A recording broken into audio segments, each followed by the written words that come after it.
Assalamualaikum warahmatullahi wabarakatuh.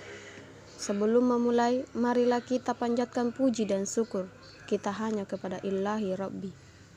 Atas karunia yang diberikannya, kita semua dapat berkumpul di sini dengan keadaan sehat wal afiat untuk mengikuti ta'ala ilmi, mencari ilmu. Selain mencari ilmu, kita juga dapat bersilaturahmi, bertatap muka dalam majelis yang mudah-mudahan dirahmati dan diridhoi Allah Subhanahu wa taala. Dan semoga setiap langkah yang kita tuju juga diberkahi Allah Subhanahu wa taala sehingga pahala dapat kita diperoleh sebagai bekal kelak di akhirat. Salawat serta salam semoga terus tercurah kepada Nabi Muhammad sallallahu alaihi wasallam, kepada keluarganya, sahabatnya, para tabi'in, tabi'ut, tabi'ahum, kepada kita semua serta kepada seluruh umatnya hingga akhir zaman yang dianggap sebagai uswatun hasanah, suri tauladan yang baik. Bapak, Ibu, hadirin semua yang dirahmati Allah, Islam adalah agama yang penuh rahmat. Islam hadir untuk menyempurnakan akhlak manusia dan pembantuan tujuan hidup menjadi lebih harmonis dan damai. Begitulah kehadiran Islam juga untuk memperbaiki derajat dan perlakuan orang terhadap wanita. Pada kenyataan, agama Islam merupakan salah satu agama yang sangat memuliakan wanita. Islam sangat menggagungkan kedudukan seorang wanita. Dalam Islam, kedudukan mereka sama dengan kaum laki-laki dalam hukum syariat dan juga dalam kewajiban bertauhid dan menjalankan perintah Allah Subhanahu wa taala sebagaimana dalam firman Allah Subhanahu wa taala berikut ini.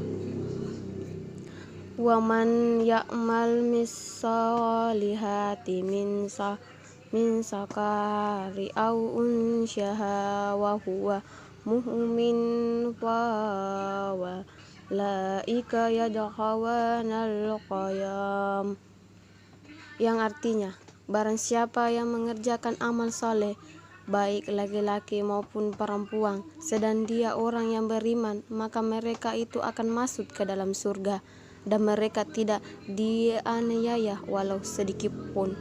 Dalam Quran surah An-Nisa ayat 124. Islam juga sangat memperhatikan hak-hak wanita.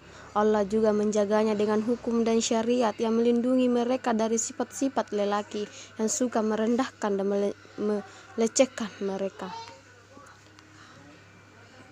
Syekh Shalih Al-Fauzan berkata, wanita muslimah memiliki posisi yang agung dalam Islam sehingga disadarkan kepada banyak tugas yang mulia dan Islam. Oleh karena itu, Nabi Shallallahu Alaihi Wasallam selalu menyampaikan nasihat-nasihat yang khusus bagi kaum wanita. Bahkan beliau Shallallahu Alaihi Wasallam menyampaikan wasiat khusus tentang wanita dalam khutbah beliau di Arafah ketika haji wada dalam rumah Muslim. Ini semua menunjukkan wajibnya memberikan perhatian kepada kaum wanita di setiap waktu. Kitab At-Tanbihat ala Ahkam tahsasu bil mu'minat.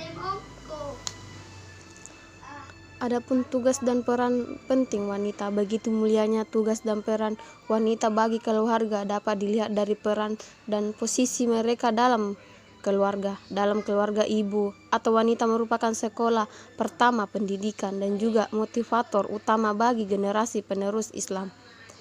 Dengan bimbingan dan pengelolaan yang mereka berikan, akhlak dan keteguhan generasi penerus Islam digelembang sehingga kelak bisa menjadi seorang pemimpin yang baik dan pembela Islam yang teguh.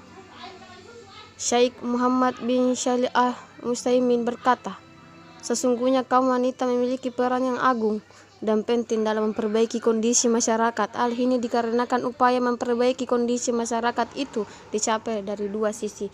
Yang pertama, memperbaikan kondisi yang di luar rumah yang dilakukan di pasar, masjid, dan tempat-tempat lainnya di luar rumah.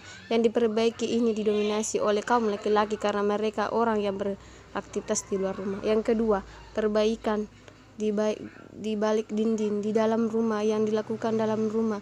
Tugas mulia ini pada umumnya didasarkan kepada kaum wanita karena mereka pemimpin pendidik di dalam rumah. Sebagaimana firman Allah, Ta'ala kepada istri-istri Nabi Sallallahu Alaihi Wasallam. Jadi tidak berlebihan kita mengatakan bahwa sebagian besar minta atau kerukuran bermasyarakat kepercayaan dari seorang wanita dalam mendidik calon pemimpin dan calon anggota masyarakat. Sekiranya yang dapat saya sampaikan, semoga pidato ini dapat bermanfaat bagi kita semua. Bila ada kesalahan, maka hal itu karena kehilaf dan kebodohan ilmu saya. Mohon maaf atas segala kekurangannya. Billahi taufik wal hidayah. Wassalamualaikum warahmatullahi wabarakatuh.